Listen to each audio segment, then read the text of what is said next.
Hey guys, what's up? Today in the Book Lab, we are cruising the mean streets of Prime Empire with the Red Visors. I definitely got a lot of requests for this vehicle, which is understandable given that these played a large part in some of those Prime Empire shorts, and were also the Red Visor's main means of transport during the whole Prime Empire season. So let's go ahead and take a look at some of the features of this vehicle and see how it stands up to the Red Visor vehicles in the show. So I used those Prime Empire shorts involving Jay and the Prime Empire as reference, since those had the most angles of these Red Visor vehicles, and I was actually able to get a couple clear screenshots from that, and that's what I used for reference. So first up, the most important feature of the Red Visor vehicles is definitely this little battering ram area on the front here. I mean, it's never stated that that's what it is, but I would assume that's what it's for.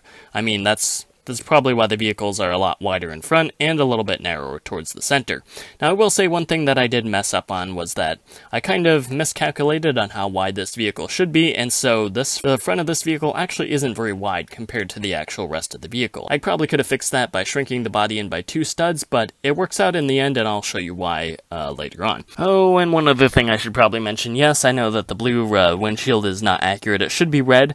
I did order a red one from Bricks and Pieces, and I was hoping that it would be here in time, but it isn't. So hopefully it'll be in time for the build tutorial and I can show it to you guys then. Overall though, I'm very happy with the way this turned out. I was able to get a nice sleek curved look, and it's also very solid as well. You could ram this against vehicles and this thing isn't going anywhere. And if you want, we could actually compare that to Cole's speeder right here and see just how it stacks up. So like I said, I'm assuming that's for ramming, and yeah, I mean, it's pretty solid. You can ram whatever vehicle you want, and this thing isn't going to get damaged. Oh, and one other cool feature that I almost forgot to mention is that you can also add a spike to the front of this vehicle, just like the vehicles had in those Prime Empire shorts, and to do that, you just need to make this assembly, which is a curved slope, one of these rubbery spike pieces, and then a plate on the bottom. And then you just plug that into the front, and there you go. You can try to spear Jay to your heart's content. Not that I would ever recommend violence, especially not against one of the ninja. So taking a look at it in profile, I really love the way it looks, and also you can see that my secret is kind of given away here, much like LEGO does with vehicles that don't traditionally have wheels, kind of like that helicarrier or some of the Star Wars vehicles. I actually put a set of wheels underneath just to kind of help the vehicle move a little bit better.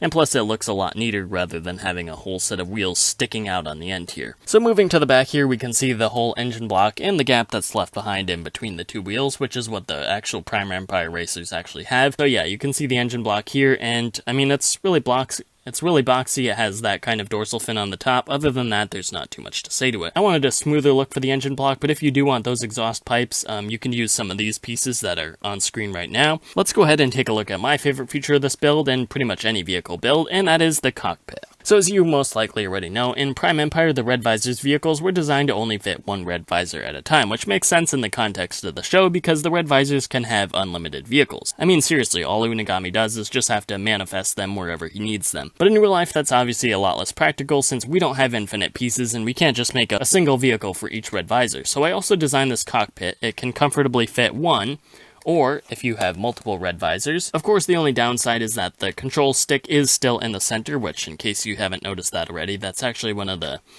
control sticks from the Rat's weapons. I figured since Scott's vehicle has one and Cole's speeder has one, I'd also throw one in here just for a continuation of the theme.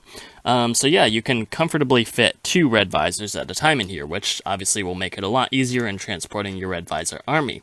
But the beautiful thing is that you're not limited to just 2. If you want, because there's this seat in the center here, you can also fit up to 3. The only downside is that it's just a little bit trickier to get all 3 in, and none of them can be wearing their armor or life bars, but I mean, you know my thoughts on those things anyway. They're not really necessary since the Red Visors didn't have them in the show. But you start by putting in the main one here, and then you take the next 2, and you place them on this back stud for these jumper plates here. And don't worry, I'll show you guys how to do it in the build tutorial video as well, because that way you'll have it freshly built and you'll be able to see it, and it'll make a lot more sense. But yeah, you just hook them up on those back studs there, and there you go. You can have 3 Red Visors in a vehicle at a time. Hey guys, thank you so much for watching. If you enjoyed that video, you already know what to do. Subscribe, like, comment, share, and do all that other good stuff. I'll have the build tutorial out for this as soon as I can, and stay tuned because I have a couple more builds and whatnot on the way.